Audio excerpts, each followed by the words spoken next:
problems with the chain of command or with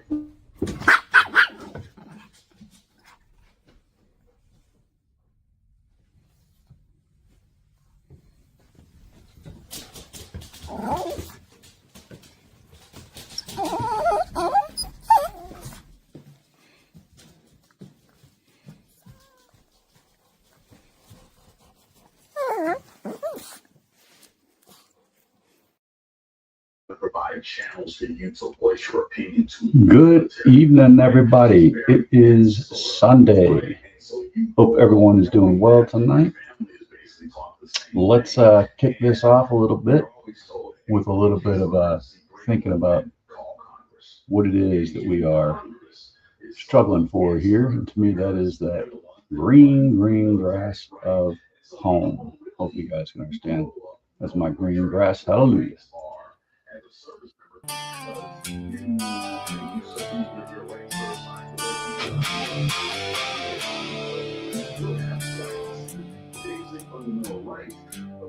Standing for life, liberty, in the pursuit of happiness, built upon the shoulders of the Constitution, rule of law and the animating principle that we are all created equal. I need to hear a hallelujah. Though I'm not considered a believer by some, I still believe in the warmth of heaven come.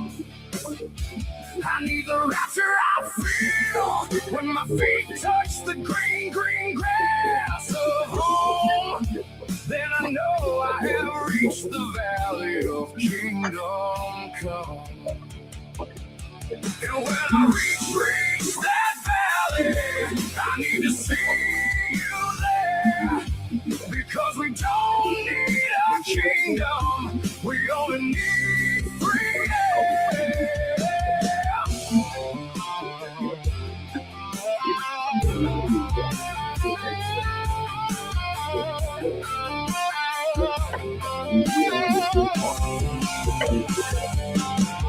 We don't seek a king, we seek the brotherhood of man.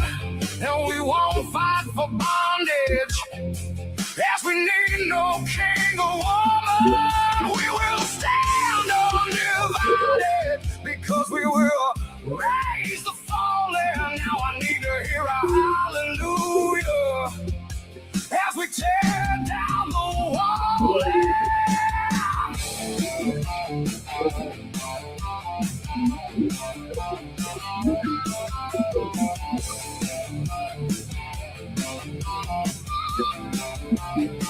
The divide between heaven and earth is tears turning love as we walk through the valley of death. And I draw my last breath. I know rapture I feel when I touch the green grass of home. And I know I have reached the hollow where my ancestors roam.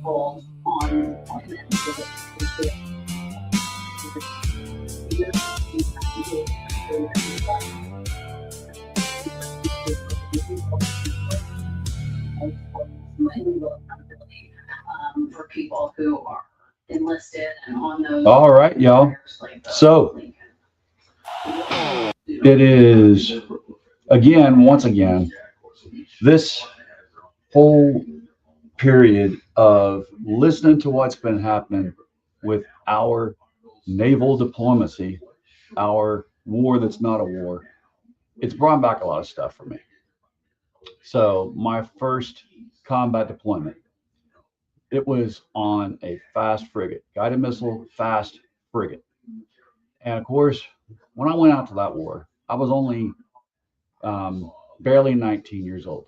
I just turned 19 that December and was in war by that January of 91. So again, this is stirring up memories for me that I didn't really realize were quite so raw, because the next time I was on a deployment and ended up turning into a combat deployment, went off in 1991. I knew I was heading off into combat, but I had just joined the Navy. I was fresh out of boot camp. Let's see, I got into boot camp in July. By, I believe, October, went to my first ship, that FFG McInerney, USS McInerney. And yeah, so got my first combat action ribbon there. But until just a few days ago, listening to a great commentator who's also retired Navy talk about naval deployments, I always kind of just put that story of the first Gulf War on the back burner. Didn't talk about it as much. Didn't want to talk about what that may or may not have done to me and how I felt about that deployment. We won that war in 100 days. But now here we are. The next time I deployed with a Marine battalion, reinforced. We were a Marine Expeditionary Unit, 15th Mute. And when we were in Australia is when the attack happened, 9/11. And so we were the first ones in country when it came to the Marines and Navy sailors. So hospital corpsman with the Marines, I went right in with my Marine Infantry battalion, and I was with a Spec Ops platoon that trailed Force Recon. But again, yes, that was where I earned the next combat action ribbon.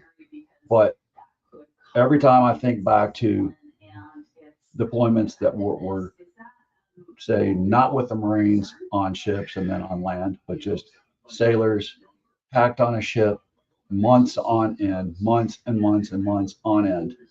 I never really felt like I could claim that as being a real combat experience until this week. Until last few weeks, last few months, we've heard what's been happening on these ships. So let's go over it again. All right, y'all. So and we'll talk more about what that experience is like, what it can do to you.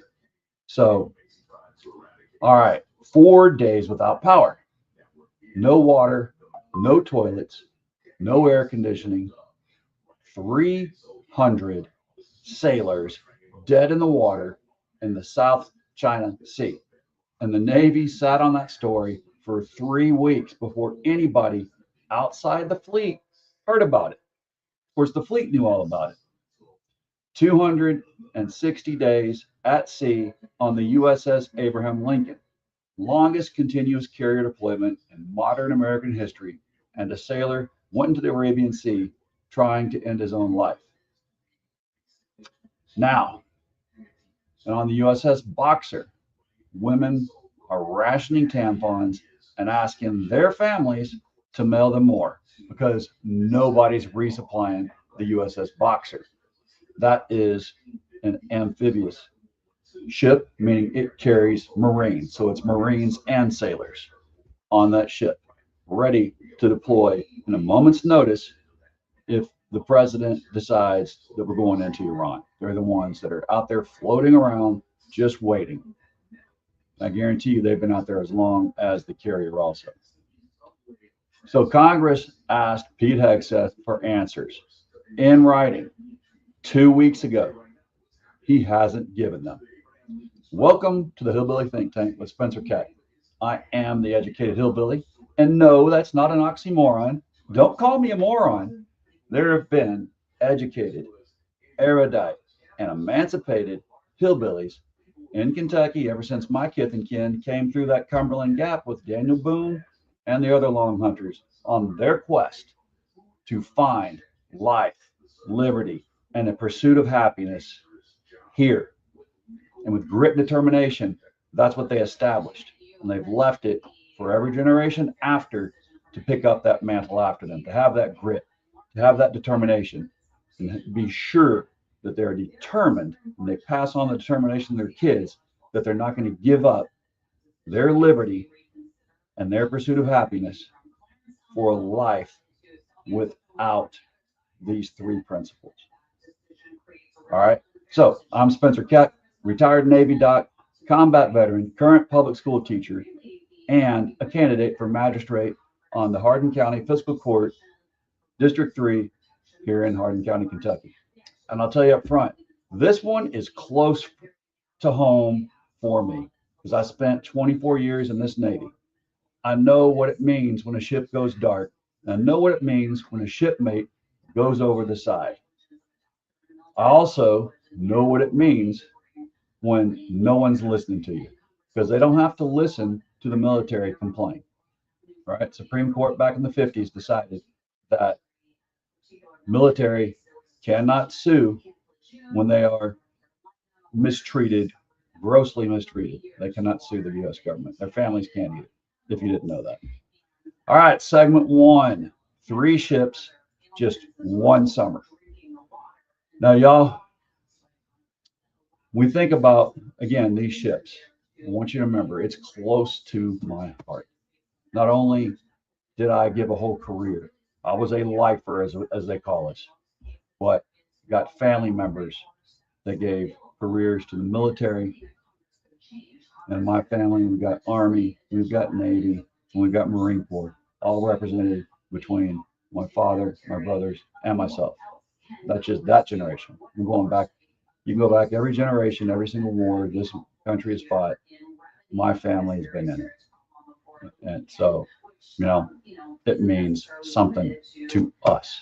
We have a real stake in this fight. Like I said, we've been the ones with the grit and determination to fight for that life, liberty, and that pursuit of happiness, no matter what. So let's just lay out what exactly happened, because there's a lot of noise and not enough plain facts, and the plain facts are not damning enough as it is. The USS Benfold is an Arleigh Burke class destroyer. Again, that was my last combatant ship that I was an independent duty corpsman on, was that class of ship. I wasn't on the USS Benfold. I was on another destroyer, same class. So I know exactly what it's like for those 300 plus crew members on that type of ship. You know, they had only 3 corpsmen. Senior one, myself, I was the senior medical representative. On any other ship, it would have been senior medical officer. And then under me were 2 junior corpsmen.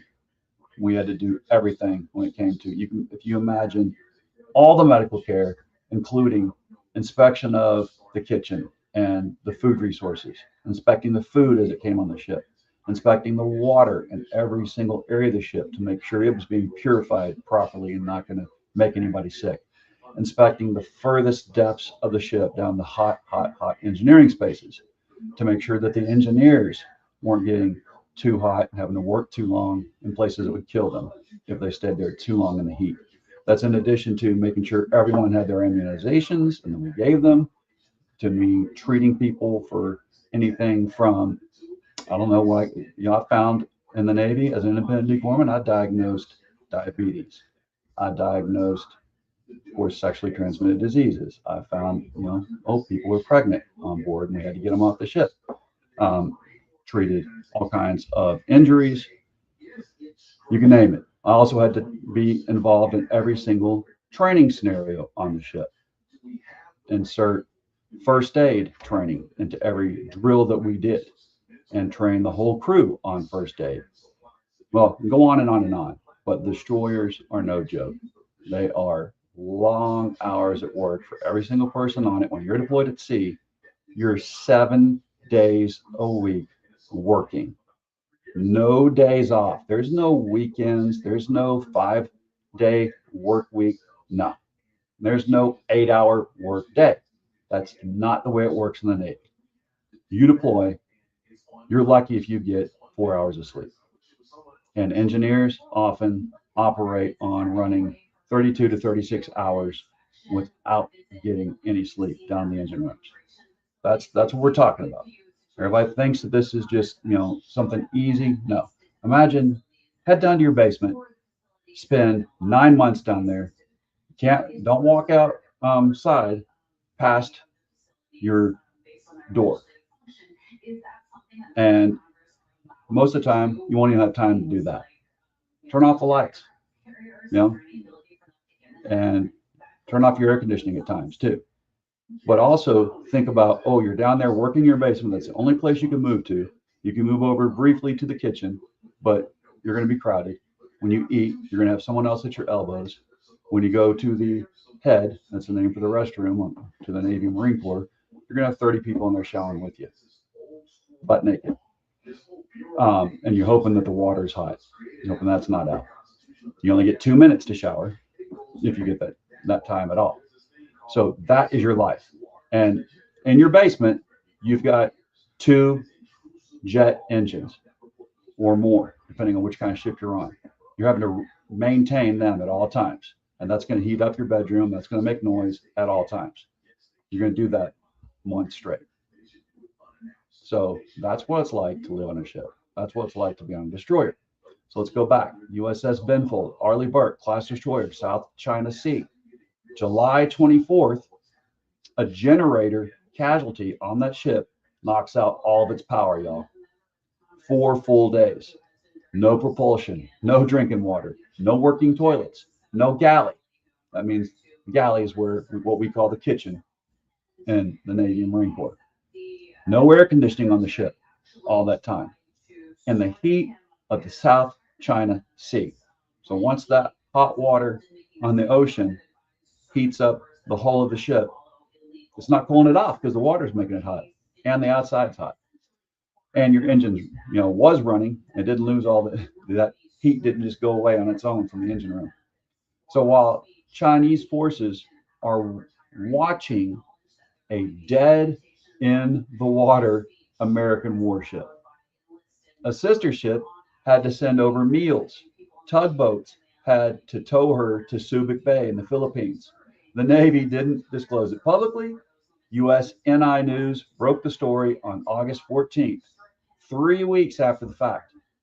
USS Abraham Lincoln, the carrier, 5,000 sailors and Marines aboard, deployed since November, redirected into the Iran war.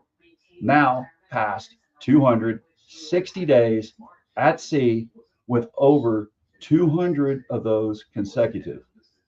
No port call. That is the longest continuous carrier deployment in the modern history of the United States Navy. On August 3rd, a sailor went overboard in apparent suicide attempt. He was recovered within the hour by a search and rescue helicopter. And separately, a sailor told his wife he'd physically grabbed a shipmate off the rail before that sailor went over. Families have described overflowing toilets, food and water problems, and sailors telling loved ones they hope they don't wake up tomorrow. Now, that's what we're looking at. And again, why did this happen?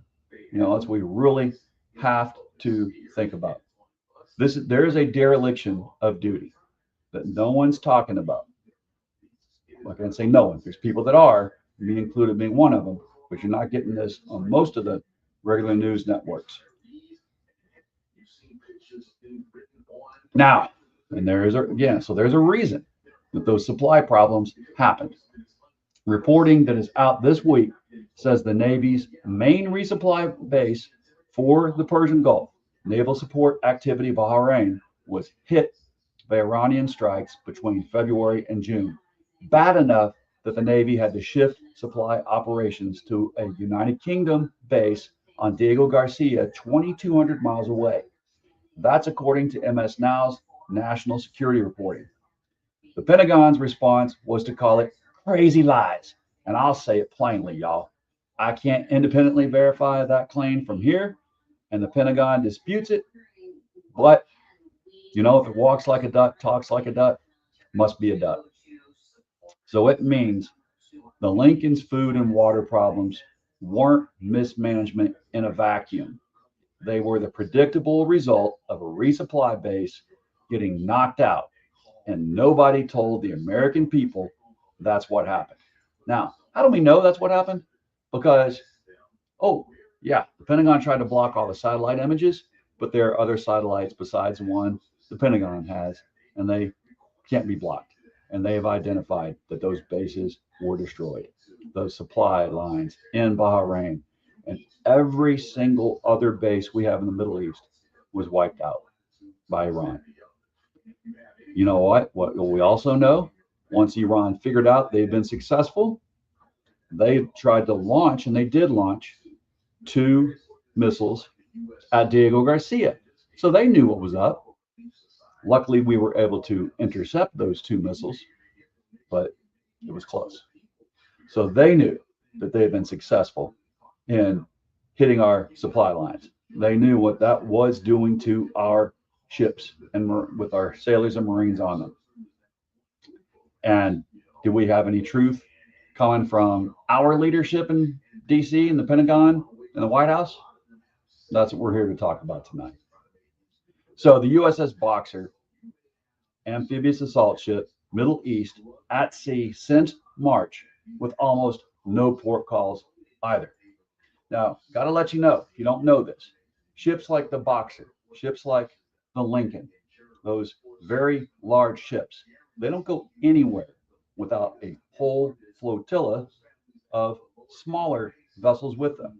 They're going to always have some submarines near an aircraft carrier. There's going to be destroyers near that aircraft carrier to protect them, and there's going to be cruisers near that aircraft carrier to protect them. They also, at times, and I'm sure right now, will have marine amphibious ships with them. Those amphibious ships are the ones that carry the Marines. And that's what the Boxer does. But the Boxer is doing another mission over in the South China Sea. So, of course, the Boxer has smaller ships around it to protect it also. I say smaller, crews of 300 something, like on the destroyers that would be near the Boxer also, or the cruisers. They're going to have more than that 300 something crew that the destroyers have. But all of these ships, if their mama ship and daddy ship don't get to go in port, it's tough for those small ones to also, because they have to stay out there and protect that carrier that doesn't get to go in port. So everybody's acting like it's just the Lincoln. No, dubious. All right. So again, back to the Boxer. Since March, with almost no port calls. Families say the women on board have run out of the feminine hygiene products and are rationing what they have left because care packages are not reaching the ship. Now, y'all, this is just outrageous. So the Navy's official response was one word on social media: false. Full stop. That's it. That's the level of engagement that families got, y'all. And families know better. Now, you also have to realize that whenever ships enter these types of arenas, the Navy can tell that whole flotilla, hey, cut your internet. Don't let anybody talk to their families. And that's what they'll do when they don't want the families letting any of us out here know what's really going on.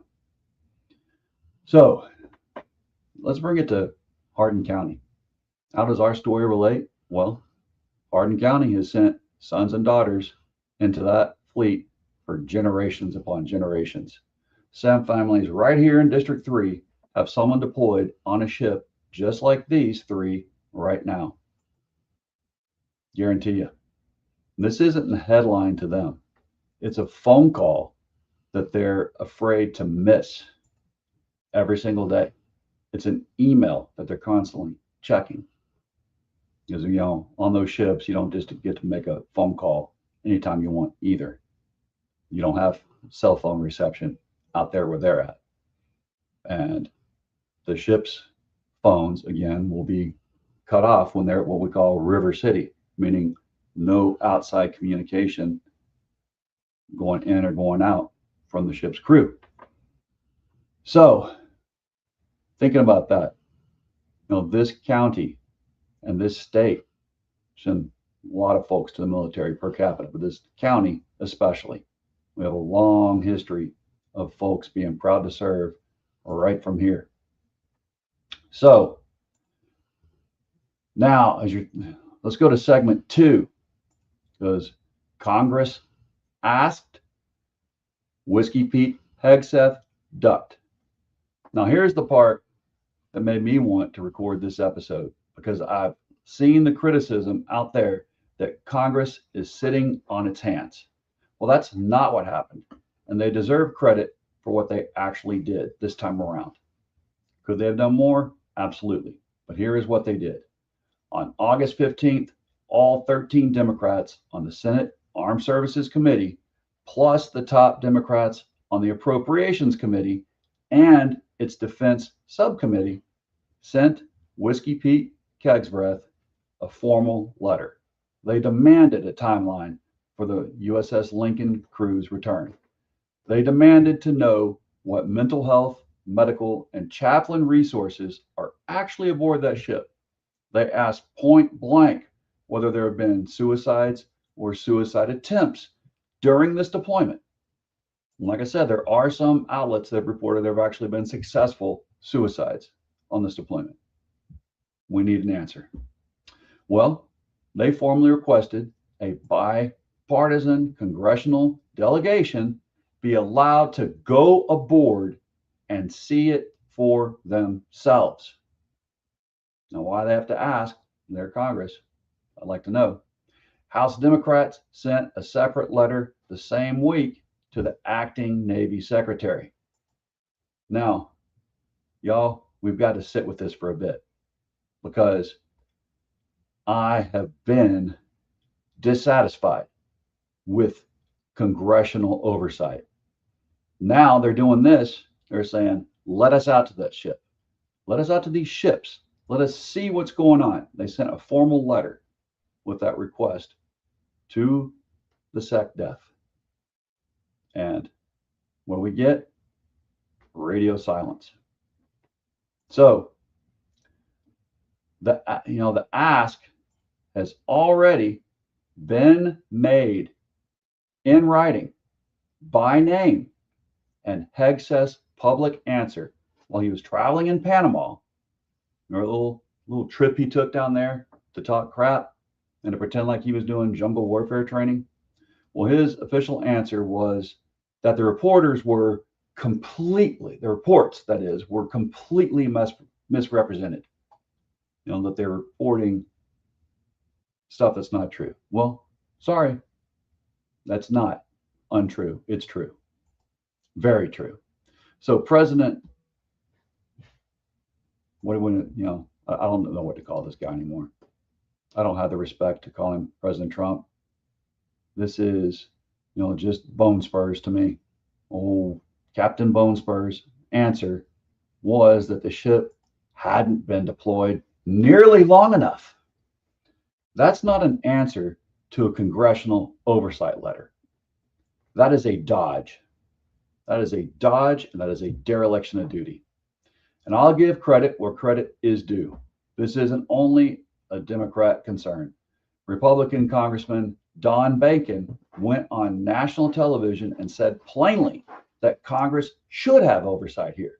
When a combat vet like Bacon breaks from his own party's Pentagon chief to say that, you ought to listen. We all should. Now, segment 3, the pattern underneath it all. This is what we got to look at. So let's think clearly, because this is that fibrous material that connects all this tissue together. And I want to be careful and honest tonight with you all, because I'm not going to tell you that, Whiskey Pete is a great guy, although I know some people like me to. But I do know that we're talking about a Secretary of Defense that blocked officer promotions because we know that he is anti-diversity, anti-equity, and anti-inclusion. And I know that if anybody on the Lincoln or the Boxer in high rank is going to push back, he would make sure the same thing happened to them that happened to the commanding officer of the USS Theodore Roosevelt when he pushed back during his deployment during 45 administration, the first time Captain Bone Spurs was POTUS, and that commander was relieved for asking for help for his crew. So there's no reporting that draws a conclusion that, Whiskey Pete has denied promotions for anybody in these ships. But do we think that it'd be beyond this guy? We've already seen SAC people that are black men, females in the highest ranks. No, we've seen it already, time and time again. And we've seen him sack the most qualified general in the military, the last man out of Afghanistan. I report on this because that general was telling him that his plans in the Middle East were full of it. But here's what is reported for sure. Back in June, Whiskey Pete Hegseth blocked 9 Navy officer promotions, 3 women, 2 black men among them. He blocked 9 Air Force colonel promotions where, of the 17 names that made it through, only 1 was a woman and none were black. Earlier this year, he pulled 4 Army officers off a promotion list, 2 women, 2 black men. Frank Kendall, who ran the Air Force under the last administration, said in his 3.5 years, he never saw a defense secretary personally edit a promotion list, and he never tried to do it himself. He called what's happening right now unprecedented, and it is unprecedented. And my whole career, my whole life in the military, in the Navy Marine Corps team, I never saw this happen. Never, and I saw some Secretary of Defenses that I didn't care for much, but I never saw them go this far, go this deep in the ink. I never saw this happen up until now, even since I've been retired, and I retired in 2014. So since taking over the Pentagon, Hegseth has sidelined or fired more than 20 flag officers, including the first black chairman of the Joint Chiefs of Staff and the first woman to serve as Chief of Naval Operations. We're talking generals and admirals. So here's the pattern that I want you to notice. Not a conspiracy, a pattern. A defense secretary who has spent real political capital scrutinizing the record of officers over diversity, equity associations, while the enlisted sailors actually living in un-air-conditioned berths and rationing tampons get a one-word denial on social media. Different ranks, same Pentagon, same picture. Dismiss first, explain never. Segment 4, what oversight actually looks like. And this is where my Navy time talks, not my politics. When I was in Gulf War, Afghanistan with the 15th MU, 24 years total, multiple other deployments. Readiness was not a talking point. It was a daily accounting point. You knew your supply chain. You knew your medical readiness. You knew if your people were breaking down, because if you didn't, people died or people quit the service altogether. And both of those cost the country more than fixing the problem in the first place. That's what we have to really, really look at. Congress asking for a bipartisan visit to the Lincoln, it's not political theater. It's the most basic form of civilian oversight that the Constitution gives them over the military. And Whiskey Pete Hegseth stonewalling it, well, it isn't strength, it's evasion. Now, y'all, again, let's bring it back home one more time. If you're a Hardin County family with someone deployed right now, you deserve a Pentagon that answers congressional oversight letters instead of dismissing them from a press gaggle down to Panama where you're pretending to be a warrior. That's not a partisan ask. That is the bare minimum from anyone that holds such a high position of what should be honor in our nation, what should be more than that, duty and responsibility. Right now, we've got dereliction of both duty and responsibility to our sailors, Marines, airmen, and soldiers. So my final take, 3 ships, 1 summer, a power failure nobody disclosed for 3 weeks, a carrier crew that's been at sea longer than any in modern history, with a sailor who nearly didn't make it back over the rail. And I still want to know if there were others that actually killed themselves. Women rationing hygiene products and getting a 1-word denial for their trouble. Nope. No, y'all, we cannot let this abide. This must not abide. This is not what it means when we say those folks are out there defending our life, liberty, and the pursuit of happiness rights. This is not what we mean when we say that this nation is built on the law of the Constitution, on ethical laws. And it's definitely not what we say when we say that this country is built on that animating principle that we are all created equal. We're not acting like we really believe that these sailors and Marines are built equal or should be treated equal to us. The sailors are going through heck. And here we are, sitting in what really is Shangri-La, no matter how much troubles we're having on a daily basis here in this country. So on Friday, right on cue, the Navy announced the Lincoln is finally coming home. Not because Whiskey Pete Kegsbreath answered Congress, not because he admitted one darn thing. The acting Navy Secretary made the announcement and, in the same breath, accused the media. Remember, this is the 5th pillar of democracy. They accused the media of trying to paint our warriors as victims. Well, you know, if you victimize warriors, you've made them that. American voters, they don't want them to be victims. They want you to quit victimizing them. So even the fix, y'all, it comes wrapped in another denial. Now, are we going to abide that? Congress did its job, asked the hard questions in writing. The Secretary of Defense's job now is to answer them, not dismiss them, not deflect them to a reporter in Panama, but to answer them. Till he does, every excuse he offers is just another watch that nobody is standing. And that, y'all, can't abide. So, y'all, appreciate it. We got a few comments out here before I close off tonight. Let me make sure I go through them real quick.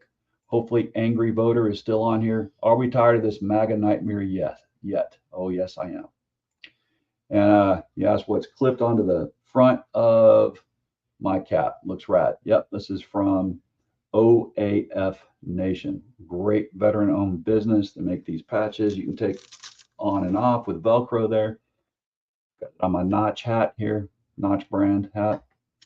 Yeah, so pretty cool. Angry Voter apparently likes it. All right.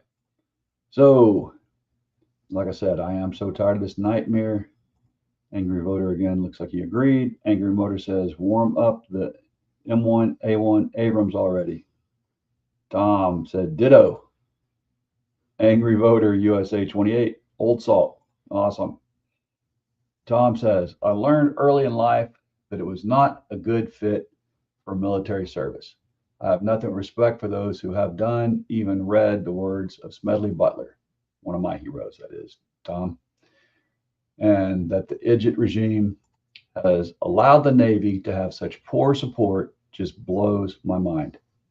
I recognize that the Lincoln couldn't resupply because Idjit's attack on Iran led to Iran damaging the warehouse where a carrier would resupply. Exactly. So that is DJTs. As you said, IDJTs. Just, this is a complete dereliction of duty. Can't say anything, you know, he can't pass the buck. He can try, but can't do it. So Tom says, I just use idjit. It's his initials plus the lowercase I, and it's pronounced idjit, which itself is a version of idiot. And again, y'all, before I close off, again, just imagine that you're sitting in your basement, 2 jet engines, right, either right below you, right next to you. You're going to sleep on top of them. The hum of them or the roar of them is always going to be ringing in your ears. That's what it's like being on one of these ships. Imagine that, again, you have to share your bathroom with 20, 30 other men in the men's berthing or women in the female berthing. Imagine that. Imagine then that the water goes out. You know, you only got 2 minutes to take a shower anyway when you're out at sea. But now imagine you don't even get that on the day that you happen to have enough time to take a shower, because oftentimes you don't. If you're lucky to get 4 hours of sleep in a 24-hour period, which many of the engineers are not, again, they'll go 32 hours, 36 hours. I've even seen them push themselves to 72 hours with no sleep in these dangerous conditions down deep in the bottom areas of the ship. And when they're down there, those engine rooms are hot, dangerous, loud. And here they are, that much sleep deprivation, having to do the most dangerous jobs in the world. They're running power plants, diesel engines. Diesel generators, jet fueled power plants for those 2 jet engines. That's propulsion on destroyer. Now imagine same conditions, but you're on an aircraft carrier. So instead, you've got nuclear reactors to run and man in those hot spaces, the bottom of the ship. While up above, you've got jet catapults, which, of course, if you haven't been paying attention, our president decided that he wants to go away from the electromagnetic catapults. And for some reason, even though he's never been in the Navy, refused to serve in the military, decided he wants to bring back steam catapults.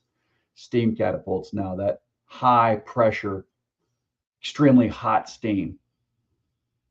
The steam is so vaporized that you can't even see it. When it does blast out, if there's an accidental rupture in one of those lines, but it will burn someone straight down to the bone, as I've explained before. I've seen it happen. But the president wants to bring that back. So you got the sound of when I was in the medical berthing on a carrier, that was right over where we were sleeping. So when these jets are taking off and landing all night long and being thrown off the ship with those catapults, because the ships are too short for the regular jets to take off without being thrown off like a slingshot with those catapults. Yeah, you got all that noise down the engineering space, you get all the heat and noise and lack of sleep, and you're going to do that for 9 months straight with hardly any time on board. Yeah, don't expect those guys to come back the same. All right, Tom says during that 6-week deployment, he said, back up. Tom says, my father was in Navy ROTC for 2 semesters and spent summer camp on the carrier Randolph. As a midshipman, his berth was right under the forward catapult. There you go. Yep, I can attest to that. You're correct. It was for a midshipman. They've been probably in the medical berthing, one right next to it. During that 6-week deployment, his right kidney failed and was removed by the onboard doctor. And I'm telling you, Tom, that would have been a surgeon. Yep. And he got medical discharge. Yeah. When I've gone out to sea on a carrier before, we actually out at sea, we do vasectomies. Yeah. Because there will be waiting lists back in Naval Hospital, Portsmouth, Virginia. But if you did it out there at sea, there's no waiting list. And the ships of the carrier size actually have ORs on them, whole medical bays. It's quite amazing. but it's also something that, again, these people being mistreated the way they are under those conditions, it's intolerable. So, all right, y'all, this has been the Hillbilly Think Tank. I am Spencer Keck, candidate for magistrate. Please like and subscribe. Please push this message out to anyone you know, especially if they're in District 3 of Hardin County, anywhere in Hardin County. Let's get the word out. I've got to get votes in November. I've also got to get people concerned because these things, they trickle down. Our sons and our daughters are affected by this. Our taxpayer money is being mismanaged, squandered when our service men and women are treated like this. This is something that we cannot let happen. We can't tolerate it, can't abide it. Abiding it is dereliction of duty on our part.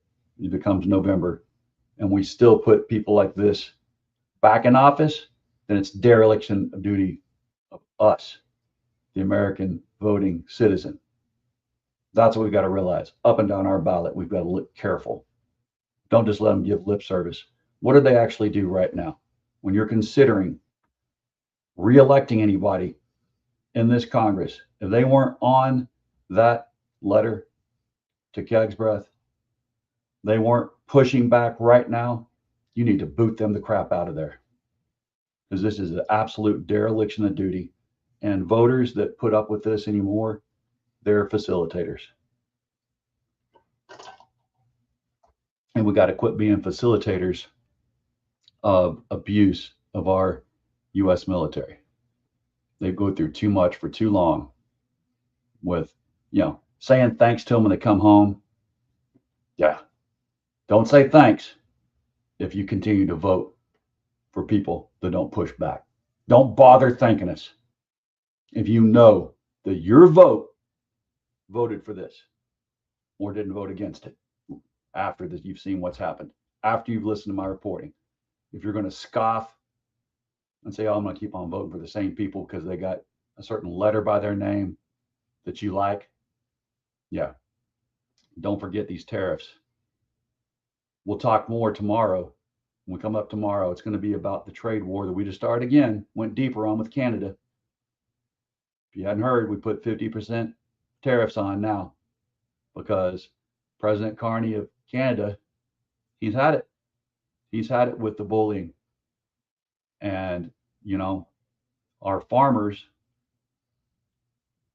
we got to listen. We got to watch. We've got eyes. We can see what it's done last year to our crops. We can see what it's done to our loss of our great industry, the bourbon industry here. There's so many bourbon distilleries now going bankrupt. That is Kentucky jobs drying up and going away. And when I say support local everything, I mean it. And supporting local everything isn't supporting this trade war with our friendliest neighbor in the world, demanding that they become our 51st state, either by choice or by force, is what the president has said on numerous occasions. So now here we go, taking this trade war even further and going deeper in the paint on it. Anything that is not pushing back on this in November is a dereliction of duty. And I won't forget it. Hopefully you won't forget it. Y'all, again, we got to keep thinking deeply. Don't forget all those folks deployed overseas, because many of them are our sons and daughters from right here in Hardin County, right here in Kentucky. Many folks like me want anybody to speak for us when we were pushed to the limit. We need people to push back. Yeah, we know we're choosing a career when we go in the military that is the toughest that there is. But when you make it tougher than it should be because you have no plan, and then you want to lie about your plans and give us smoke screens and lie about what's going on, that's a bridge too far. You're up front with us, sailors, Marines. We'll take all the crap that can be thrown at us when you're honest with us. Tell us what your plan is. If you made a mistake with the plan, own up to it. But we haven't had this with this regime. So y'all, don't forget those folks deployed overseas right now. It's serious. And just because the Lincoln's coming back doesn't mean that the Boxer isn't still going without port calls. Doesn't mean that all these other ships out there in support of those ships that also don't get to go to port. There's many more than just those 5,000 on the USS Lincoln and the few thousand that are on the Boxer. So, all right. Bless your corazon. I hope you have a great rest of the week. And again, we got to love our neighbor as ourselves, because our flag in Kentucky says that united we stand, divided we fall. We love our neighbors as ourselves, and we say, yes, I am my brother's keeper. Yes, I am also my sister's keeper. Then y'all, we cannot fall. So that's what we're here for. Don't forget to vote in November. Don't forget to talk to your friends. Give them a little shake in the collar if they think that they're going to blow this election off. Remind them that life, liberty, and pursuit of happiness, they're not just handed to you. You've got to wrestle for it every generation. Produce it with your sweat, blood, and tears. And you've got to demand that your government is accountable. Good evening, Lorena. Good evening, Tom. Good evening, America. Was it Angry Vote, I believe? Everybody that's been on here tonight, make your comments. And if you want to make your comments, just watching. Thank you, thank you, thank you.